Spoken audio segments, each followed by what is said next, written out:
When we think of inventors, most of us immediately think of Thomas Edison. And in most of our minds, he's the person who epitomizes the idea of the spark of genius, the kind of person who, with a flash of insight, can move humanity forward in leaps and bounds. But the truth about Thomas Edison's inventions is drastically different than that. Edison, the man, was known as much for his incredible work ethic as he was for his inventions, many times working 18 to 19 hours a day and taking power naps instead of sleeping. And what sort of issues do you run into when you work all through the night? Well, you need light. And the candlelight just wasn't good enough for Edison. But the process in inventing the light bulb was more about hard work and determination than it was about innovation. There was no stroke of genius with the light bulb. Edison didn't hit his head on a toilet and wake up in the morning to invent the flux capacitor like Doc Brown in Back to the Future. Instead, he literally scoured the earth looking for the right material for the filament of the light bulb. He tested 6,000 different vegetable growths and conducted 1,200 different experiments before succeeding. What did Edison teach us? That hard work regularly beats out innovation. Let's talk about a couple examples. We all recognize this man, Jeff Bezos of Amazon, but how many of you know Charles Stacks of Bookstacks.com? Probably none of you. But Charles Stacks was the first person to start an online retailer of books. But what was the problem with Charles Stacks? Like so many others before him, he had a great idea that he couldn't execute against. But why are we talking about Jeff Bezos? What made him successful?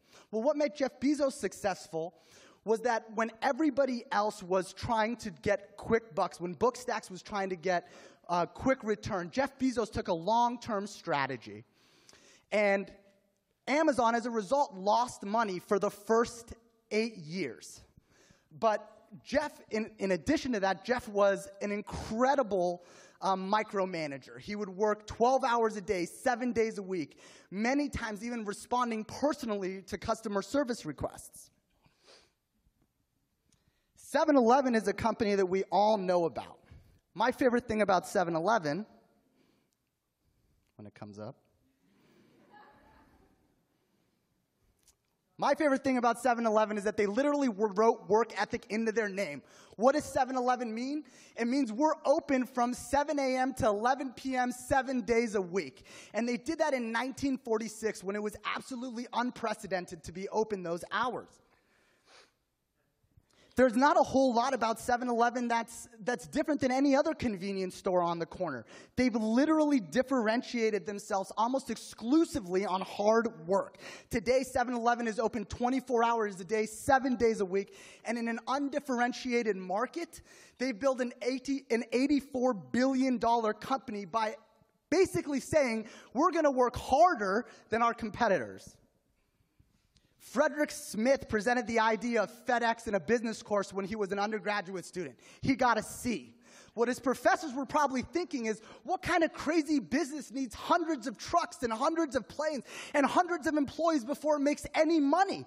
That just doesn't work. And there was no stroke of genius or anything with FedEx either. There was no special technologies. They used existing planes, existing trucks, and they copied the hub and spoke model from Delta Airlines. But what's unique about FedEx? It was really, really hard to do, and it took a lot of attention to detail. We can do this all day long. Dell makes computers, PCs at that. A computer is a computer is a computer, and plenty of people were making computers before Michael Dell came on the scene.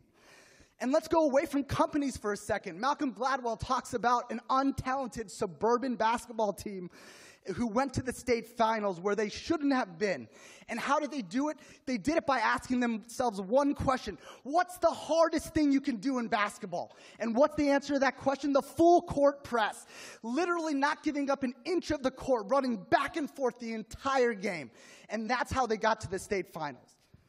Finally, we come to Discover.org. We're in an industry where companies are constantly trying to figure out a technological solution to a big problem, getting good sales and marketing data for companies. And what we've done is completely ignored technology and instead picked up the phone and made phone calls, thousands of them every day to get this information. And while it's not easy and many times it's not fun. It works because it's work. Thank you.